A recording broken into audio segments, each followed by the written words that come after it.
अभी भी ज्वाइन नहीं किया है तो इस लिंक के थ्रू क्लासरूम ज्वाइन कर ले, बिकॉज सारे notes and everything data will be uploaded in the classroom only. बाकी सब्जेक्ट्स के बन गए आपके क्लासरूम? बस मैथ का नहीं बना, फिजिक्स का और बना। मैथ का और एजीडी का नहीं बना। अच्छा अच्छा, ठीक है। तो हो सकता है आप में से 56 बच्चे हैं अभी मेरे साथ, हो सकता है आप में से किसी बच्चे ने अभी तक ज्वाइन ना किया हो, तो उसको ज्वाइन कर लो। आज मैं आप लोगों के नोट्स जो है वो अपलोड कर दूंगी, ठीक है। और टेस्ट की तैयारी इस वीक, जितना भी सिलेबस इस वीक में हो जाएगा वो टेस्ट में आएगा, ठीक है, वेंसडे तक का। और टेस्ट की डेट अगर 9 तारीख से, अगर 9 तारीख को, बाकी सारे 9 तारीख को एग्जाम है, तो I will be taking maybe on 10th, ठीक है। तो I will be deciding that after tomorrow, ठीक है। कल के बाद I will be giving you the exact date of your test, but syllabus यही रहेगा जो हम अभी आज इस वीक में कंप्लीट कर लेंगे, ठीक है। कोई डाउट तो नहीं है इस बात में? No ma'am. ठीक है। No ma'am. बाद में बच्चे ये मुझे कहते नजर ना आए कि जी हमें तो पता नहीं था कौन सी डेट है। Okay,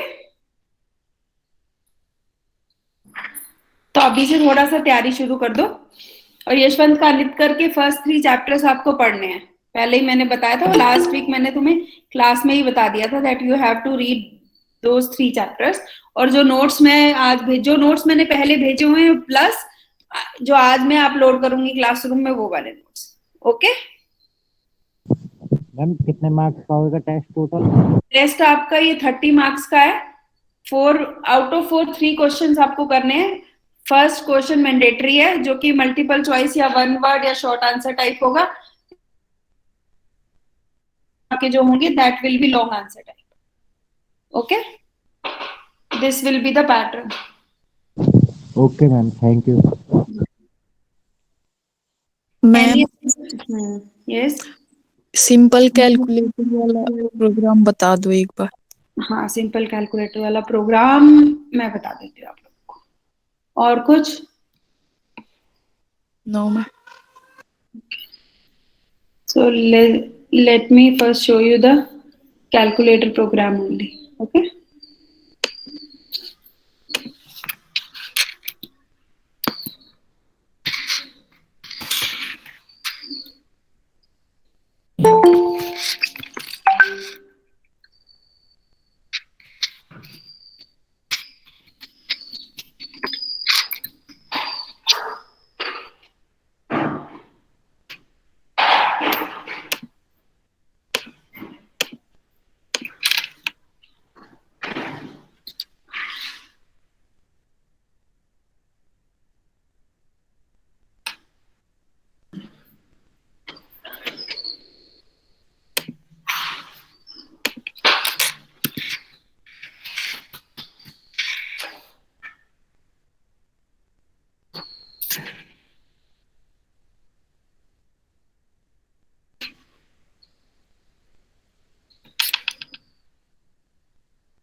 Yes, class screen is visible to you all. Yes ma'am. Word file. Yes ma'am.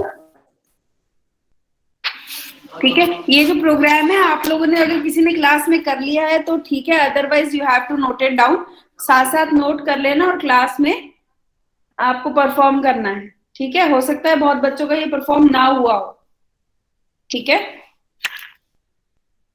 यहाँ देखो, जो चॉइस है वो कैर दी हुई है, ठीक है। यहाँ पे कैर, यहाँ इंक्लूड एसटीडीआई सबको पता है, मेन सबको पता है। उसके बाद हमने प्रोग्राम लिखना स्टार्ट किया, ब्रैकेट लगाया, यहाँ चॉइस कैर दी हुई है। अगर हम यहाँ पे चॉइस कैर ना देके यहाँ पे इंट दे दे, इंट दे दे, तो इंट ch हो जाएगा और 2 नंबर हो जाएंगे, ठीक है ना? यस क्लास, अंडरस्टैंड कर रहे हो इस बात को? आवाज आ रही है? Yes ma'am. Yes ma'am. Ma'am हाँ, दोनों तरीके से चल सकता है। यहाँ पे इंट भी डाल सकते हो, और अगर हम इसको कैर से करना चाहें तो कैर से भी कर सकते हैं, ठीक है ना? तो कैर के लिए क्या लेगा, ये ऑपरेटर ले लेगा, plus minus divide into modulus, ये सारा कुछ यहाँ पे ले लेगा, ठीक है? लेकिन अगर हम इंट देते हैं तो हमें यहाँ पे केसेस में क्या देना पड़ेगा, नंबर देना पड़ेगा। यहाँ पे क्या लिखोगे, दोनों तरीके से बता रही हूँ, कंफ्यूज मत होना। यहाँ पे आप क्या दोगे, सिंपल 1। देखो ये दोनों तरीके से चलेगा। अगर आप कैरेक्टर, दोबारा सुन लो ध्यान से, हम कर क्या रहे हैं, हम कैलकुलेटर का प्रोग्राम कर रहे हैं यूजिंग स्विच केस। ये अपना बेटा बंद कर लो माइक, अगर कुछ पूछना नहीं है तो, ठीक है? दोनों तरीके से चल सकता है। बच्चे क्लास में भी ये वाली क्वेरी पूछे थे।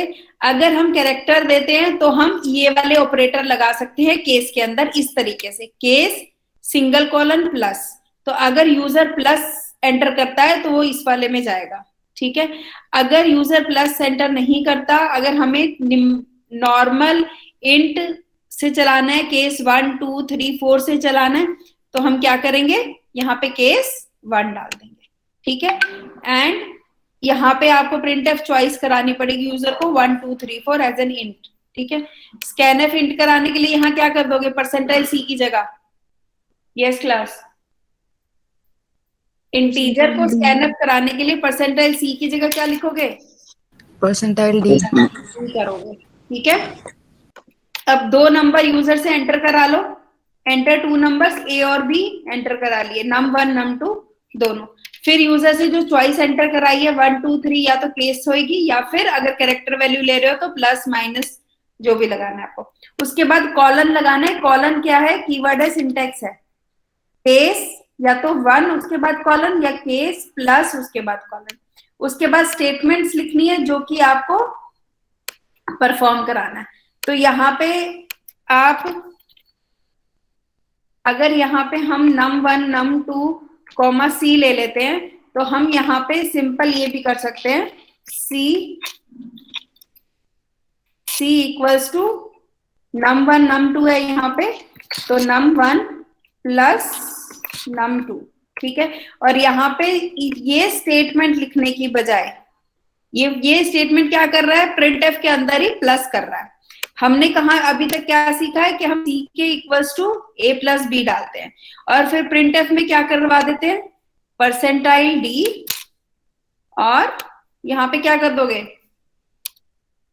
सी प्रिंट करा दोगे। उसके बाद क्या करोगे, ब्रेक, ठीक है? तो ये दोनों तरीके से कर सकते हो, इसलिए दोनों मेथड दिखा दिए मैंने आपको।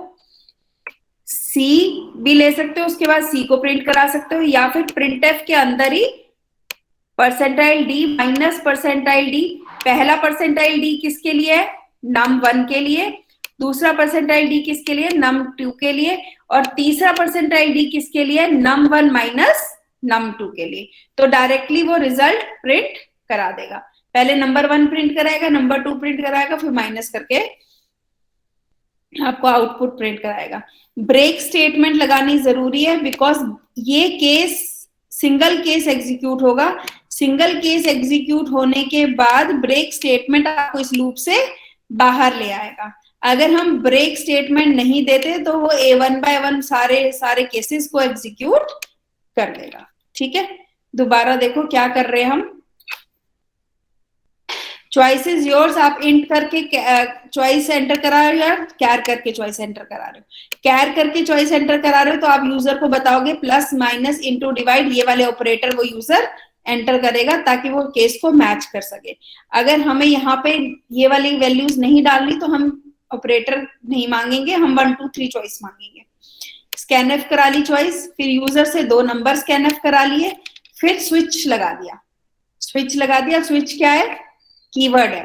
स्विच लगाने के बाद हमने चॉइस यहाँ पे पुट कर दी जो कि हमें यूजर से मिली है। ये चॉइस अगर हमने पुट की है उसके बाद ये चॉइस मैच करेगी। अगर आपने कैरेक्टर वैल्यू डाली है तो प्लस माइनस इंटू से मैच करेगी। अगर आपने इंट वैल्यू ली है तो केस 1 2 3 4 से मैच करेगी। ठीक है, दोनों तरीके से आप कर सकते हो,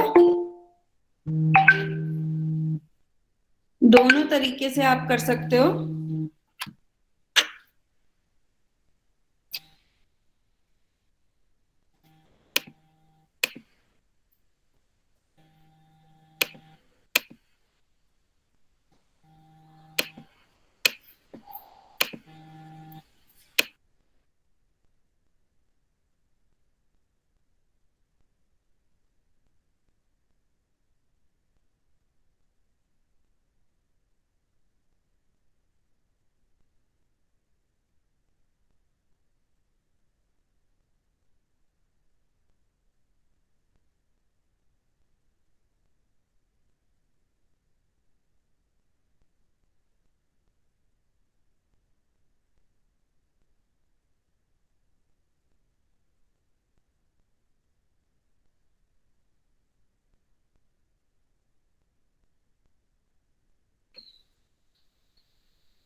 ठीक है, तो ये देखो अब यहाँ पे, अब बताओ ये क्लियर है केस कैसे लगाना है। डिफॉल्ट में क्या आएगा, एरर इनवैलिड ऑपरेटर। अगर आप इनमें से कोई ऑपरेटर नहीं डाल रहे या कोई चॉइस नहीं डाल रहे 1 2 3 4 5 में से, तो क्या आएगा आपका,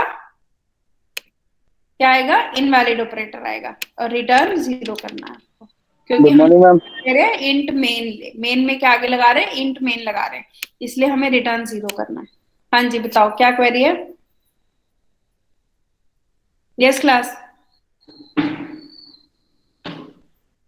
कोई क्वेरी है आप लोगों की। मैम ये लास्ट में डिफॉल्ट यूज करना जरूरी है?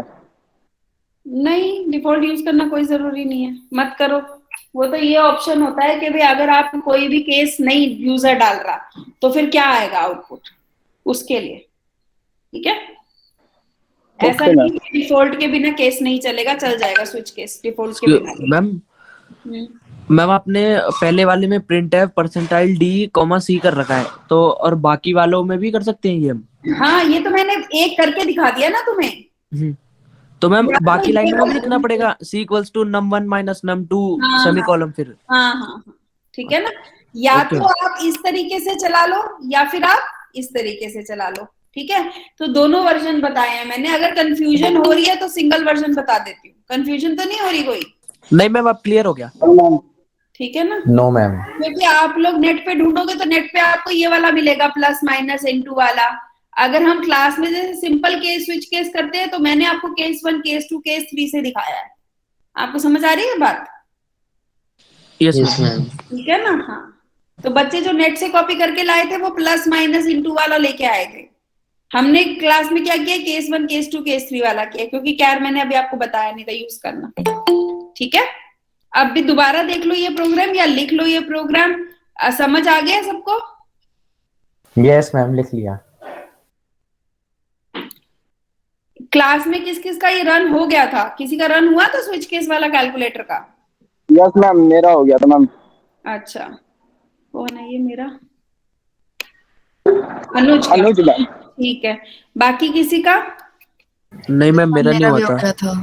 मेरा भी हो गया था। चिराग का भी हो गया। तो आप लोगों ने केस 1 2 3 लिया था या प्लस माइनस इनटू लिया था? 1 2 3 मैम 1 2 3 1 2 3 से हो गया था ना आराम से? Yes ma'am. ठीक है, और ये बताओ कि वाइल और डू वाइल रन हो गए थे सबके? Yes ma'am. Yes ma'am. Yes ma'am. Yes ma'am. Yes ma'am. Yes ma'am. Okay, yes ma'am. तो while do while for loop factorial वाला प्रोग्राम सबका हो गया था? Yes ma'am. Yes ma'am. Yes तो मतलब जितने लूप हमने अभी तक किए हैं वो सारे क्लियर हो गए? कैसे रन करता है, सिंटेक्स क्या होता है? Yes ma'am. चलो फिर आगे चलते हैं। अभी ये वाला क्लियर है प्रोग्राम?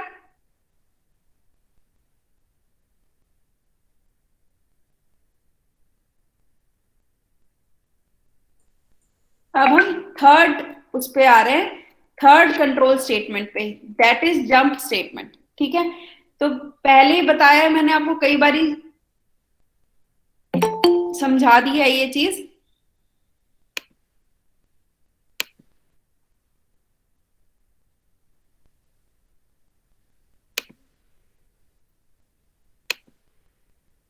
कई बारी समझा दी मैम मेरी अटेंडेंस।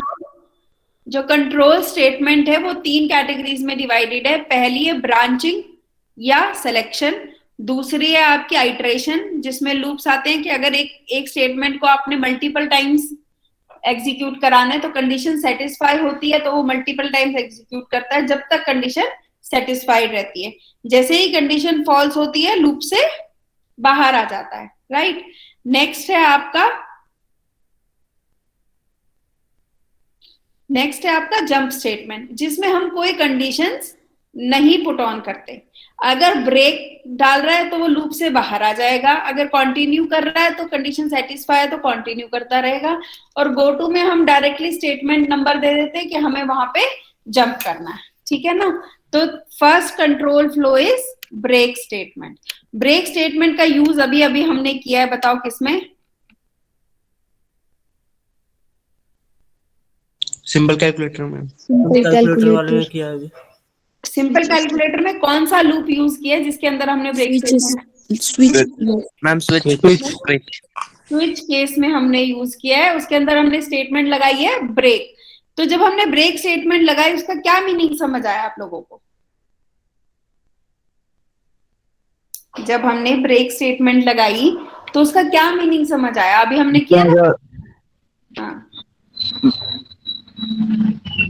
आप लोगों को स्पेसिफिकली मैंने बताया था अगर हम ब्रेक स्टेटमेंट नहीं लगाते तो क्या होता है, और अगर हम ब्रेक स्टेटमेंट लगाते हैं तो क्या होता है, बताओ। मैम ब्रेक स्टेटमेंट अगर नहीं यूज करते हैं तो सारा प्रिंट करता है। हाँ, सारे केसेस रन करने लगता है। ठीक है। और अगर लगाते और हैं अगर तो हम जो ब्रेक स्टेटमेंट यूज करते हैं तो मैम वो सिंगल केस ही रन करेगा। पर्टिकुलर केस करते हैं। ठीक है ना। ब्रेक फर्स्ट जो भी केस आप यूजर ने एंटर किया है तो वो केस की वैल्यू डालते ही वो सिर्फ वही वाला केस एग्जीक्यूट करेगा। एग्जीक्यूट करने के बाद उसको क्या मिल जाएगा? नेक्स्ट ब्रेक स्टेटमेंट मिल जाएगी। तो ब्रेक स्टेटमेंट का बेनिफिट क्या होता है? वो करंट लूप से बाहर आ जाता है और नेक्स्ट लाइन को एग्जीक्यूट करने लगता है लूप से बाहर आके। कहां पे? लूप से बाहर आके यूज करता है। ठीक है ना। कोई डाउट तो नहीं है इसमें? Yes class? यस क्लास, आवाज आ रही है? No ma'am. No ma'am, no doubt. हाँ, तो loop control statement changes execution from its normal sequence. क्या करता है? नॉर्मल सीक्वेंस को एग्जीक्यूशन को चेंज करता है। वो लूप सारे वही करते हैं। When execution leaves a scope all automatic objects that were created in the scope are destroyed. ये जो लाइन है ना, इस लाइन का मुझे आपको थोड़ा सा मीनिंग समझाना है अभी। स्कोप ऑफ अ लूप या स्कोप ऑफ अ प्रोग्राम, क्या लिखा हुआ था वहां पे? स्कोप ऑफ अ लूप और स्कोप ऑफ अ प्रोग्राम। यहां देखो, जस्ट गिव मी 1 मिनट।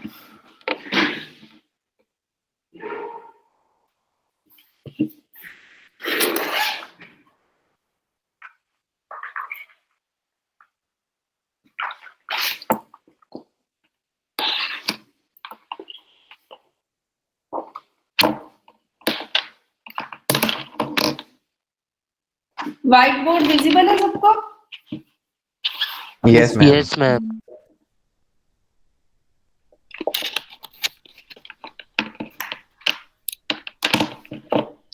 जब हम प्रोग्राम लिखना स्टार्ट करते हैं, मेन लिखा हमने, ठीक है ना। मेन के बाद ये ब्रैकेट स्टार्ट की, तो ये वाली जब ब्रैकेट एंड होगी लास्ट में तो मेन का स्कोप कितना है? ये सारा है। ठीक है। अब इसके अंदर मान लो आपने इफ लूप यूज किया, तो if i is less than equals to 5 एक कंडीशन हमने लगा दी, फिर हमने ये ब्रैकेट स्टार्ट की। तो इफ के अंदर ये स्टेटमेंट एग्जीक्यूट होनी थी जब ये कंडीशन ट्रू है। जब हम इस ब्रैकेट को बंद करते हैं तो इफ का स्कोप कितना हो जाता है, इतना हो जाता है। तो इसको बोलते हैं हम स्कोप ऑफ अ लूप और a program. When scope starts with this curly bracket and scope ends with this curly bracket। अब यहां पे देखो ये क्या लिखता है, when execution leaves a scope all automatic objects that were created in that scope are destroyed। C support the following control statement। दोबारा सुनो, loop control statement change execution from its normal sequence. Loop क्या करता है, loop आपका क्या करता है, अगर कंडीशन ट्रू है तो ये वाली लाइन एग्जीक्यूट करो, अगर कंडीशन फॉल्स है तो ये वाली नहीं करनी, दूसरी वाली लाइन से एग्जीक्यूट करो। तो हमें क्या बताता है, नॉर्मल सीक्वेंस से चेंज करना बताता है कि हमें कौन सा एग्जीक्यूट करना है और कौन सा नहीं करना। ये मैंने बहुत बारी बताया आप लोगों को।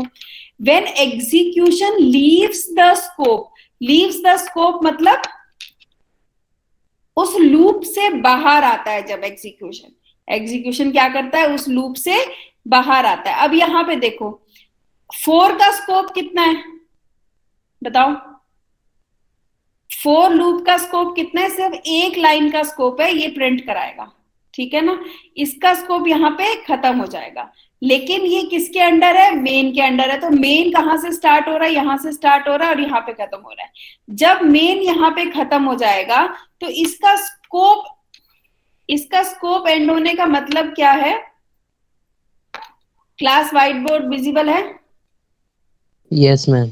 Yes ma'am. यहाँ पे हमने मेन लिखा, मेन हमने स्टार्ट किया, हमने किया i इक्वल्स टू 10, हमने एक वेरिएबल डिक्लेयर किया int i equals to 10 and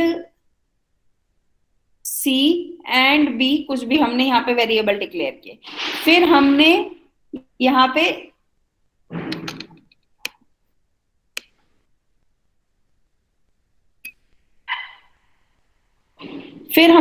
पे एक लूप लगाया, if i is less than equals to 9 तक चलेगा। यहाँ पे हमने लगाया printf, b को हमने प्रिंट करा दिया, कुछ भी कोई भी स्टेटमेंट printf, ये बंद कर दिया और हमने ये भी बंद कर दिया। जब ये प्रोग्राम स्टार्ट हुआ तब i, c और b नाम से स्पेस ऑक्यूपाई हो गया, i, b और c नाम से स्पेस ऑक्यूपाई हो गया। लेकिन अभी हमारे पास वैल्यू कितनी है, सिर्फ i की वैल्यू है कितनी, 10, b और c की वैल्यू नहीं है, लेकिन स्पेस ऑक्यूपाइड है क्योंकि हमने यहाँ पे वेरिएबल डिक्लेयर किया। जैसे ही ये इस मेन के स्कोप के अंडर आता है, इंट के अंदर, तब ये वेरिएबल क्या करता है, स्पेस ऑक्यूपाई कर लेता है। जैसे ही यहाँ पे मेन का स्कोप खत्म होता है तो क्या होता है, ये सारी स्पेसेस क्या हो जाती हैं, इरेज हो जाती है, खत्म हो जाती है। तो स्कोप से बाहर आने का मतलब है जितना भी डेटा और जितनी भी स्पेसेस हम वहां पे एग्जीक्यूट करवाते हैं या सेव करवाते हैं, वो सारी एग्जीक्यूशन के बाद क्या हो जाती हैं, खत्म हो जाती हैं। That is known as scope of a program और a loop. Am I making any sense? Yes class, आवाज आ रही है सबको? Yes ma'am. यस समझ आए यस मैम। क्या बताना चाह रही हूँ मैं आपको? जैसे ही प्रोग्राम का एग्जीक्यूशन खत्म होता है तो जितने भी रिसोर्सेज मेमोरी के हो या आउटपुट हो या इनपुट हो, अगर सिस्टम कोई यूज कर रहा है, एग्जीक्यूशन खत्म होने के बाद वो सारे रिसोर्सेज खत्म हो जाते हैं, मतलब वो सारे रिसोर्सेज फ्री हो जाते हैं और आपका जो प्रोग्राम एग्जीक्यूशन है वो, या प्रोग्राम स्कोप है जो, वो खत्म हो जाता है। Yes class, any doubt regarding this?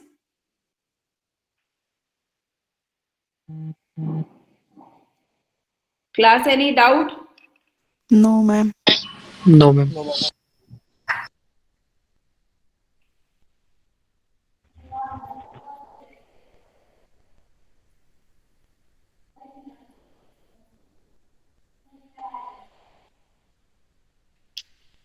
इस लाइन को ध्यान से पढ़ो एक बार,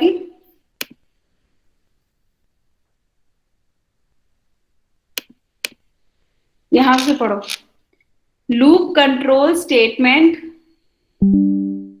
स्क्रीन अटक गई ma'am. Ma'am screen break. Ma'am आपकी स्क्रीन पॉज है। मैम विजिबल नहीं है।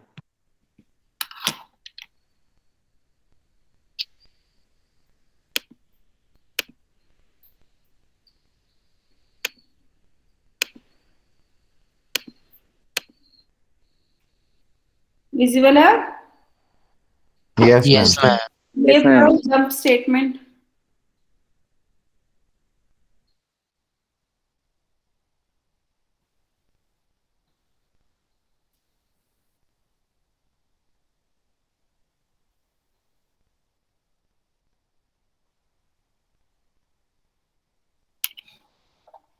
तो यहाँ पे जो ये लाइन लिखी हुई है ना, when execution leaves a scope, मतलब प्रोग्राम से बाहर आना या लूप से बाहर आना।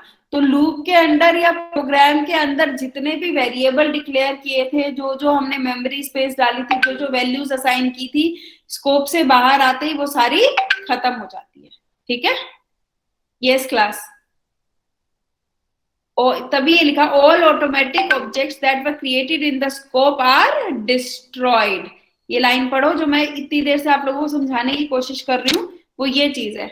All automatic objects that were created in the scope, मतलब प्रोग्राम की उस ब्रेसेस के अंदर या लूप की उन ब्रेसेस के अंदर जो भी ऑब्जेक्ट्स हमने क्रिएट किए थे, स्कोप खत्म होने के बाद, मतलब उस एग्जीक्यूशन या लूप से बाहर आने के बाद, that will be destroyed, that will be destroyed। yes class, कोई डाउट इस स्टेटमेंट में जो लिखा हुआ है यहाँ पे? No ma'am.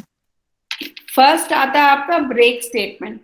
terminates the loop or switch statement and transfer execution to the statement immediately following the loop or switch। ठीक है ना?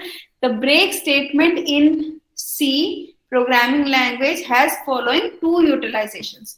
दो यूसेज हैं उसकी, दो काम करता है break statement. When the break statement is encountered inside a loop, the loop is immediately terminated and program control resumes at the next statement following the loop. Loop से बाहर आके जो भी नेक्स्ट इंस्ट्रक्शन होती है उसको एग्जीक्यूट करता है। It can be used to terminate a case in the switch case। switch case के अंदर हम केस को टर्मिनेट करने के लिए यूज करते हैं। यहां देखो इसका डायग्राम, कंडीशन कोड है यहाँ पे, जो कोड एग्जीक्यूट होना है। फिर हम कंडीशन चेक करते हैं, कंडीशन अगर ट्रू है तो कोड दोबारा से एग्जीक्यूट होगा, कंडीशन अगर फॉल्स हो जाती है तो ब्रेक स्टेटमेंट देके बाहर नेक्स्ट उस पे एग्जीक्यूट करने लगता है। ठीक है? यहाँ पे देखो एक एग्जाम्पल है, यहाँ पे ये एग्जाम्पल पढ़ो, इंक्लूड stdio एग्जाम्पल पढ़ो। क्या हो रहा है इस एग्जाम्पल में, पढ़ के बताओ।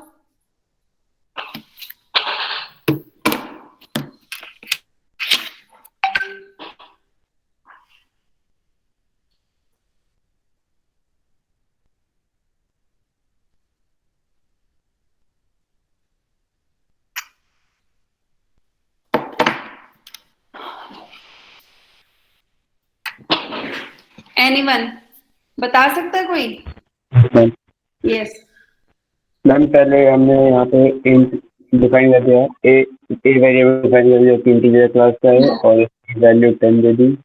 तो लोग वाइल लूप चलाया जिसमें कंडीशन है अगर ए लेस देन 20 है तो प्रिंट होगा, उसमें वैल्यू ऑफ ए प्रिंट हो जाएगी।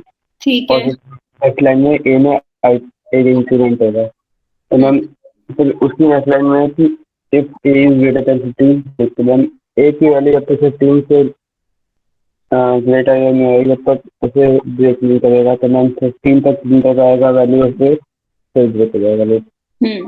अब यहाँ पे ट्रिकी क्या है, if A is greater than 15, यहाँ पे ए इंक्रीमेंट करते जा रहे हैं हम। पहले ए की वैल्यू कितनी है, 10, प्रिंट करा दी 10 वैल्यू क्योंकि वो लेस देन 20 है। फिर हमने ये इंक्रीमेंट कर दिया, ए कितना हो गया, अब ए 11 हो गया। अब 11 यहाँ पे कंडीशन क्या हो गई, 11 इज ग्रेटर देन 15, ट्रू है या फॉल्स है? फॉल्स। फॉल्स है। अगर कंडीशन फॉल्स होती है तो हम लूप में नहीं जाते। तो फिर वापस आ गया बाहर। यहाँ पे इस कंडीशन को चेक किया, 11 इज लेस देन 20, यस 11 की वैल्यू प्रिंट कराओ, प्रिंट करा दी 11, यहाँ पे वैल्यू ऑफ ए इज 11। फिर हमने a प्लस प्लस कर दिया, अब हमारी वैल्यू होगी 12। फिर से स्टेटमेंट पे आया 12 इज ग्रेटर देन 15, फिर से फॉल्स हो गई स्टेटमेंट। फिर से यहाँ वाइल पे आया, ऐसे करते करते ये वाली कंडीशन कब आएगी, जब यहाँ पे 16 आ जाएगा। तो 16 इज ग्रेटर देन 15, यहाँ पे 15 प्रिंट करने के बाद यहाँ पे प्लस प्लस 16 हुआ, फिर 16 को हमने कंपेयर किया 15 से, कंडीशन क्या हो गई, ट्रू हो गई। कंडीशन ट्रू होते ब्रेक हो जाएगी। कंडीशन ट्रू होते ही हमें इफ लूप के अंदर चले गए। इफ लूप के अंदर क्या लिखा हुआ है, ब्रेक। तो ब्रेक करते ही वो इस लूप से बाहर आ जाएगा, वाइल लूप से बाहर आ जाएगा। ठीक है, तो this is the example of using break statement. और ब्रेक स्टेटमेंट के एग्जांपल के लिए आप स्विच केस भी यूज कर सकते हो। Next is continue statement. Break क्या होता है, लूप से बाहर आने के लिए, और कॉन्टिन्यू क्या होता है, लूप के अंदर ही कॉन्टिन्यू स्टेटमेंट को एग्जीक्यूट करने के लिए, कॉन्टिन्यू रखने के लिए हम कॉन्टिन्यू लगाते हैं। तो बहुत कोई इसका वो नहीं है, because it is rarely used in the programming. कहीं कहीं हम डेटा स्ट्रक्चर्स के प्रोग्राम में यूज करते हैं, अदरवाइज कॉन्टिन्यू नहीं भी लिखोगे तो ऑटोमेटिकली वो नेक्स्ट स्टेटमेंट्स को कॉन्टिन्यू करता ही रहेगा। ठीक है, एक्सप्लिसिटली हमें बताने की जरूरत नहीं होती। कॉज, ये पढ़ो, इसका स्टेटमेंट पढ़ो। causes the loop to skip the remainder of its body and immediately retest its condition prior to reiteration। reiteration से पहले कंडीशन को चेक करता है और रिमाइंडर सेक्शन पे जाने से पहले आइटरेटिव लूप में ही कंटिन्यू करवाता है। The continue statement in C programming language works somewhat like the break statement. Instead of forcing termination, it continue forces the next iteration of the loop to takes place। break क्या करता है, terminate करता है, और continue क्या करता है, force करता है iterative loop चलता रहे, skipping any code in between। ठीक है, तो syntax of continue is just to write continue। ये देखो, यहाँ पे ये देखो फ्लो चार्ट, कोड लिखा, कोड के बाद कंडीशन चेक की, जब तक ट्रू है तो कंडीशन लूप में, आइटरेटिव लूप में ही चलता रहेगा। फॉल्स है, फॉल्स के बाद भी अगर हम कंटिन्यू लिखा हुआ है तो वो आइटरेटिव लूप में ही वापस चला जाएगा। ठीक है ना, तो यहाँ पे ये देखो एग्जांपल है इसका, इंक्लूड stdio.h मेन, इंट की वैल्यू a है, डू लूप लगाया है हमने, if a is equals to 15 के बराबर तक आएगा तब तक हमारा, हम क्या करते रहेंगे, a equals to a+1 increment कर रहे हैं, और कब तक करते रहेंगे कंटिन्यू, जब तक कि a की वैल्यू 15 से बराबर नहीं आ जाती। ठीक है, printf value of a++ while a is less then 20। ठीक है, तो यहाँ पे कहां तक प्रिंट कराता रहेगा, 19 तक इसको प्रिंट करवाता रहेगा। वैसे भी ये 19 तक ही इसको प्रिंट कराएगा। ठीक है,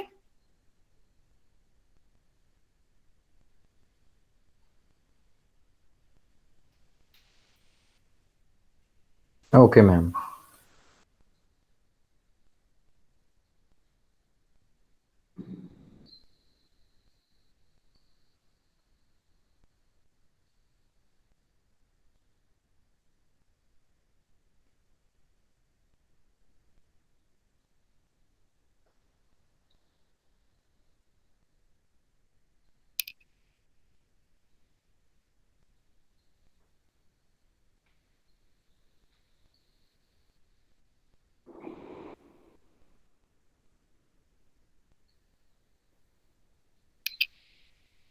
ठीक है, नेक्स्ट है आपकी गो टू स्टेटमेंट।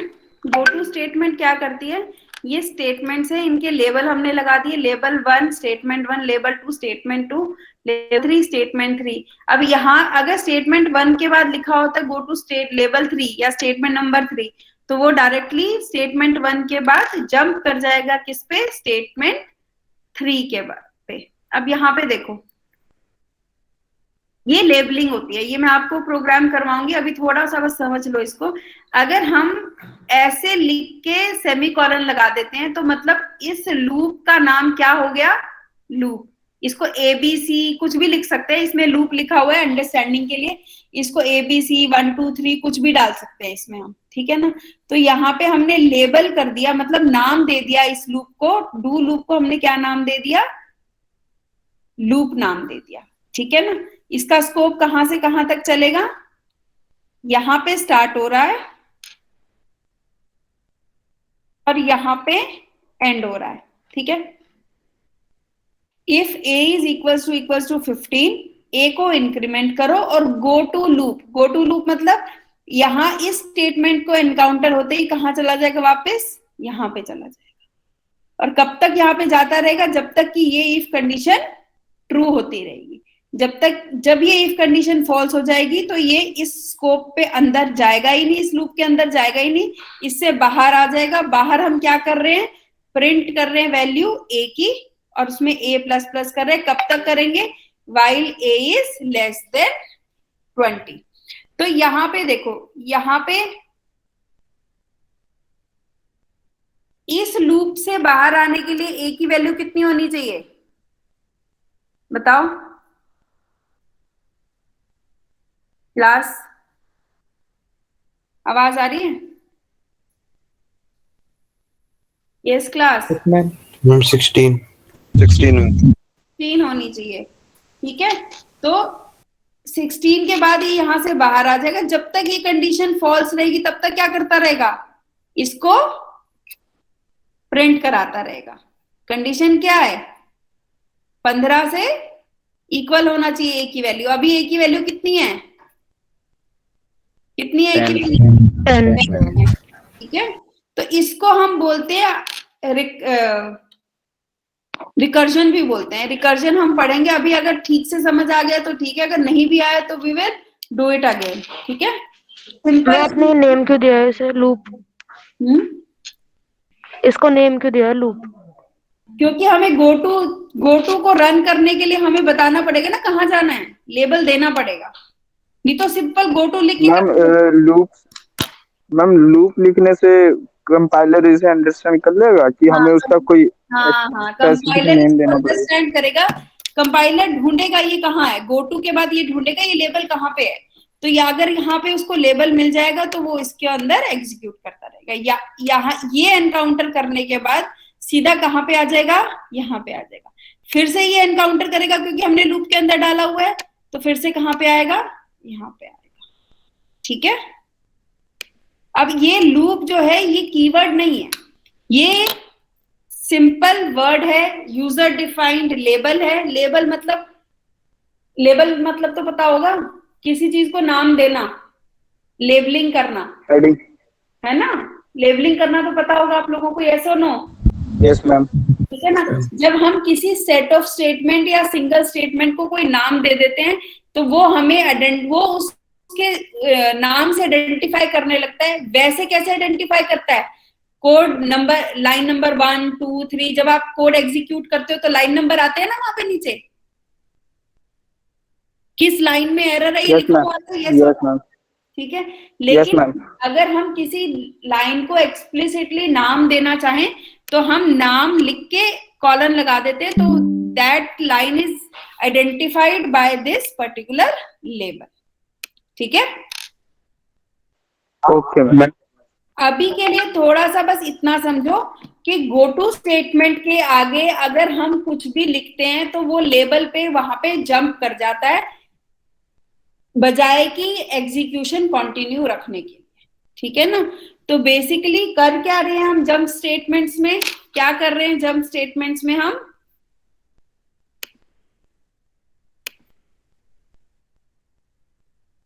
हम जंप स्टेटमेंट्स में क्या कर रहे हैं अभी के लिए कि जो जंप करा रहे हैं एग्जीक्यूट होने के बाद। एग्जैक्टली, बिल्कुल सही, ठीक है। तो यहाँ पे कंट्रोल स्टेटमेंट्स खत्म हो रही हैं, इनको हम एग्जीक्यूट करेंगे क्लास में। जैसे हमने बाकी लूप एग्जीक्यूट करे तो नेक्स्ट लैब में अभी हमारा while do while for loop तो हो गया, इफ एल्स, नेस्टेड एल्स और हमारा लास्ट क्या था, सॉरी, स्विच केस, ये भी हमने एग्जीक्यूट कर लिया। तो थर्ड जो हमारा जंप कंडीशन है कंट्रोल, वो हमारे एग्जीक्यूट होने बाकी है, जो कि हम नेक्स्ट लैब में उसी को एग्जीक्यूट करेंगे। ठीक है, कोई कुछ क्वेरी? मैम ये जो जंप स्टेटमेंट थी हमारी, इसमें गो टू को मैम किसी वेरिएबल पे भी जंप करा सकते हैं मैम, ऐसी किसी फिर से कोई पर्टिकुलर उस पे कराना है? स्टेटमेंट्स पे करा सकते हैं, ठीक है, जहां पे आपका वेरिएबल डिक्लेयर्ड है, इन केस उस स्टेटमेंट पे जंप कराना है तो वहां जंप हो जाएगा। ठीक है, पूरी स्टेटमेंट पे होएगा मैम? हाँ ओके पूरी, मैम। हाँ ठीक है। ये सभी टाइम होने वाला है, तो एक बार ये अपनी अटेंडेंस बोल दो। Aakash, roll number 1। आशीष गुप्ता, आशीष गुप्ता, आवाज आ रही है ना मेरी सबको? Yes class? Yes ma'am. Yes ma'am. ठीक है, ठीक है। Abhay Yes, ma'am. Kumar, Abhinandan, ma'am. Abhishek Kumar, present ma'am. Abhishek Kumar 6 roll number. Alok, present ma'am. Aman, present ma'am. Aman Kumar 9, present ma'am. Aman Sharma 10, present ma'am. Amit, present ma'am. Anjali Rao, present ma'am. Ankit, present ma'am. Ankita, present ma'am. Ankur, Ankur, Anmol, present ma'am.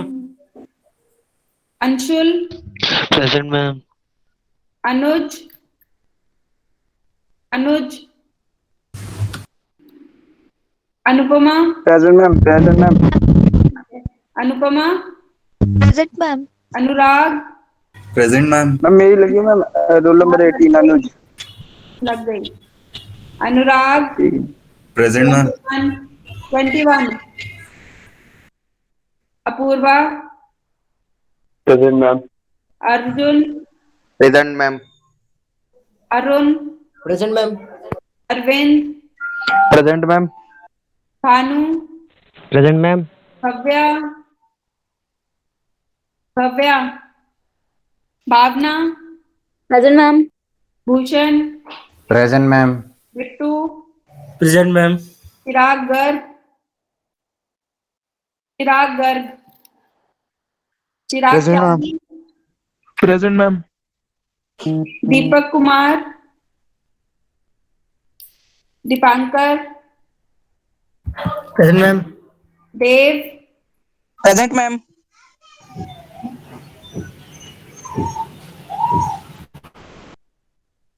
Dhruv, present ma'am. Diksha, present ma'am. Divyansh, present ma'am. Priya, present ma'am. Divyanshu, present ma'am. Gajendra, Gargi, present ma'am. गौरव, yes ma'am Gajendra. गौरव, 44 present ma'am. गौरव roll number 44, गौरव Present, Sharma role 44 present है। Yes ma'am. 45, Gaurav Sharma, Gaurav Kumar, present ma'am. Gaurav Singh, हर्ष, yes ma'am. हर्ष Verma, present ma'am. हर्ष विश्वकर्मा, हर्षित,